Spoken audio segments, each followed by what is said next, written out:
Depois que passou a crise das enchentes no Rio Grande do Sul, Bolsonaro resolveu aparecer por lá. E foi recebido por uma multidão de mais de 100 pessoas em São Leopoldo. O mais incrível é que ele ainda tenha cerca de 100 apoiadores. Se enquanto presidente ele não fez nada pelo Rio Grande do Sul, imagine agora que ele anda perambulando pelas ruas como se estivesse implorando por atenção, parecendo um mendigo. Enquanto o barriga de baiacu está andando por aí sem nada para fazer, o presidente Luiz Inácio Lula da Silva está no G20, comemorando a redução do número de pessoas que passam fome no Brasil. Dizendo para os nossos dirigentes políticos do mundo inteiro, por favor, olhe os pobres, porque eles são seres humanos, eles são gente e eles querem ter oportunidade. Muito obrigado pela presença de vocês. Muito obrigado.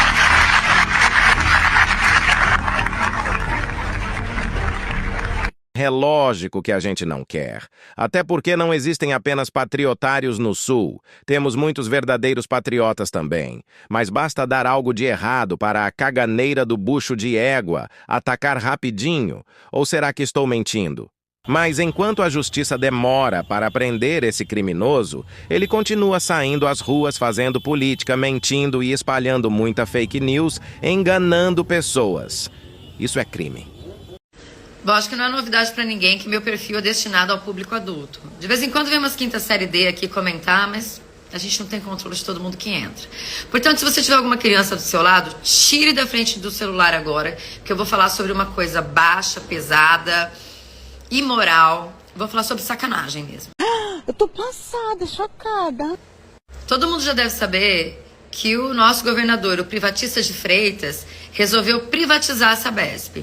Então ele vendeu 32% das ações da Sabesp. Lembrando que água é essencial para a sobrevivência do ser humano e não deve ser uma empresa que visa lucro. Sacanagem nem começou. Ai, que delícia! 15% dessas ações foram compradas pela Equatorial. E os outros 17% foram ali compradas, disputadas à tapa pelo mercado financeiro. Pega essa informação e deixa para descansar, que agora a gente vai pro recheio do bolo. Carla Bertocco. Grave esse nome para depois você pesquisar, porque talvez você vá ouvir muito sobre ela ainda.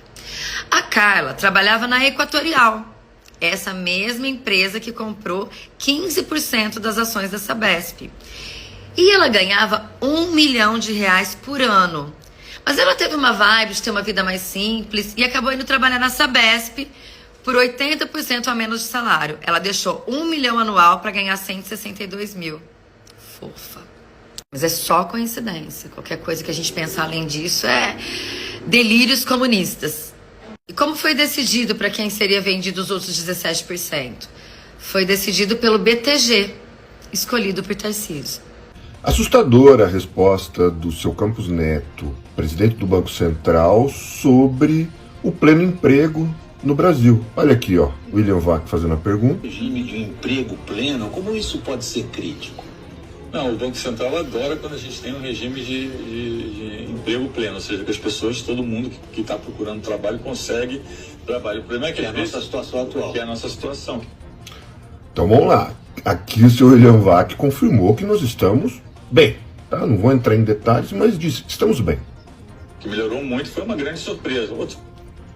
Ele, que fez campanha falando que o Brasil ia estar mal, disse pro Tarcísio, não concorra agora que vai piorar, que o Brasil vai piorar, agora está falando que foi uma surpresa. Ou seja, essa surpresa de que ele está falando aqui é quer dizer que o Brasil está bem, está no caminho certo. Aí, quando diz que tem pleno emprego, ele, como o chefe de quem cuida do dinheiro, do valor do real, vai responder isso aqui, ó. Os países também passaram por isso, mas o Brasil foi uma grande surpresa. Agora a preocupação vem quando as empresas não conseguem contratar, e aí você tem que começar a subir o salário. Se você sobe o salário para o mesmo nível de produção, isso significa que você está iniciando um processo inflacionário. Então a preocupação vem daí.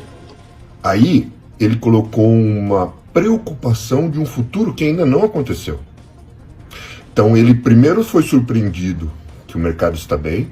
Aí depois ele colocou assim, eles podem vir a ter que aumentar o salário, porque não conseguem contratar pessoas. Porque está todo mundo empregado, não tem desempregado, eu não consigo contratar outras pessoas, então vou ser obrigado a subir salário. Essa é a preocupação dele. Mas essa preocupação na sua visão do processo não existe mais. Não, a gente tem a mão de obra apertada, então o que a gente tenta fazer é o seguinte: na área de serviço, onde são serviços que são intensivos em mão de obra, ou seja, que demandam mais pessoas. Intensivo em mão de obra, quer dizer, tem muita gente trabalhando ali. Esses que são intensivos em mão de obra estão subindo mais do que os não intensivos, que aí seria um indicador antecedente de que, de fato, isso está colocando uma pressão. Isso apareceu durante os 2 ou 3 números de inflação, mais recentemente está um pouquinho melhor. A parte boa dessa entrevista é que esse lixo desse ser humano, no final do ano, não está mais entre nós. Não é problema mais nosso, porque ele sai do Banco Central. Estamos vivendo o pleno emprego, oficializado e respondido pelo presidente bolsonarista do Banco Central brasileiro. O benefício que Jair Bolsonaro teria dado à Arábia Saudita em contrapartida a isso que a Polícia Federal está sendo tratada como um caso de corrupção. Qual foi a contrapartida? Cala a boca, vagabundo! A Controladoria Geral da União apontou que foi cobrado um preço abaixo do mercado na venda de uma refinaria na Bahia, à empresa de Abu Dhabi, que pertence à família real dos Emirados Árabes. O negócio foi fechado em 2021 pelo governo Jair Bolsonaro. E o que está nesse pano de fundo também dessa venda dessa refinaria? Jair Bolsonaro recebeu joias dessa família dos Emirados Árabes, um relógio cravejado de pedras preciosas e também esculturas de metais preciosos, como escultura de ouro. Então, agora a Controladoria Geral da União enviou esse relatório para a Polícia Federal para uma possível investigação sobre por que essa venda foi feita com o preço abaixo do mercado. A gente está falando de 6,8 milhões de reais em joias. Que teriam sido vendidas numa ação que eram orquestrada 25, que agora envolveu... virou 6, agora Ainda virou assim, 6,8. né, deputado, 6,8 milhões é muito dinheiro. E numa ação que teria envolvido muitas pessoas próximas ao ex-presidente Jair Bolsonaro. 6,8 milhões é muito dinheiro. Tomou no rabo de novo!